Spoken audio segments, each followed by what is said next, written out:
Welcome back, everyone, and I'm here again with SBR contributor Dave Golokhov. Today we're looking at an NBA game between the Atlanta Hawks and the Boston Celtics. All right, man, the Hawks is a team that's really hot right now, and they're on one of the best hot streaks that they've been in a while. They're one of the best teams in the Eastern Conference so far, if not the best. Now, they've gone in their last 10 games 9-1, but what's been the key for this team's success so far, man?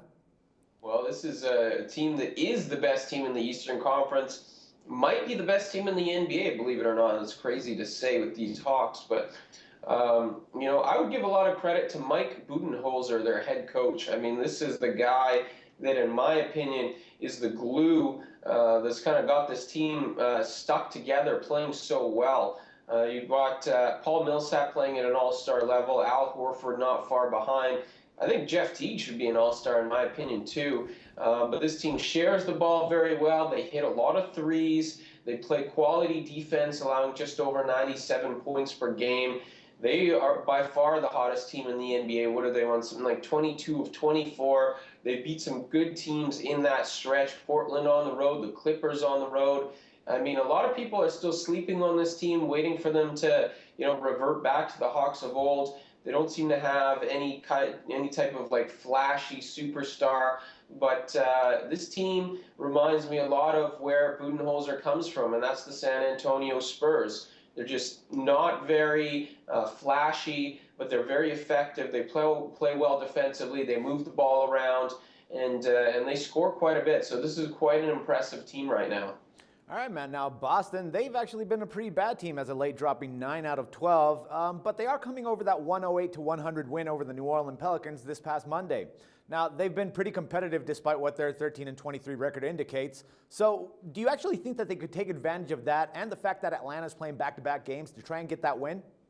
Well, I don't think it's a big factor for Atlanta playing back-to-back games. I mean, playing against Philadelphia the night before is like having a night off, really. So I don't think that's a big factor. Beyond that, Paul Millsap, Jeff Teague, who's the third guy? One other third guy. I want to say Kyle Korver. 3 guys were rested yesterday. I don't think it was Korver, but 3 key guys were rested yesterday. Even just Teague and Millsap. I mean, giving them the night off, they still crushed Philadelphia. Now they come back.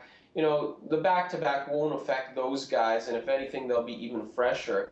I think the issue with the Celtics here is you got a team that has been competitive in games, but is not getting the results in the win column. Just 13 wins on the year, not very good. And this is a team that continues to break things down for parts. So at some point, you have to wonder about the team morale. I mean, maybe not a huge factor. They probably knew, the young guys at the beginning of the season, that this was coming, but still, it's a lot of work for this team to go from having, Jameer Nelson in the lineup or in the rotation. Now all of a sudden he's gone. They just traded him yesterday. Or they got Brandon Wright for a few games. He's gone.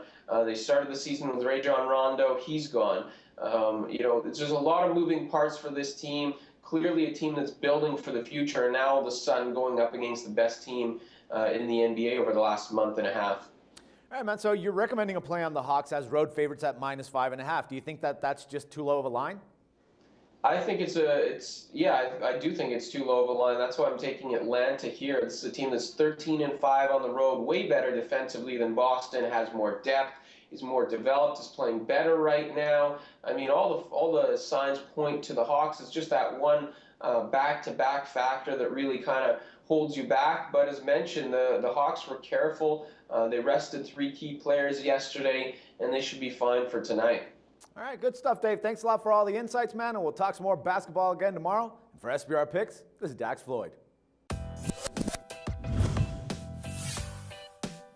The SBR Network offers free sports picks and game breakdowns, big money free betting contests year-round, a real-time Vegas-style odds monitoring service, and much more. So come see for yourself. To stay updated on SBR news and promotions, follow us on Twitter, Facebook, and Google+, and do be sure to subscribe to the Sportsbook Review YouTube channel to catch all our daily sports shows.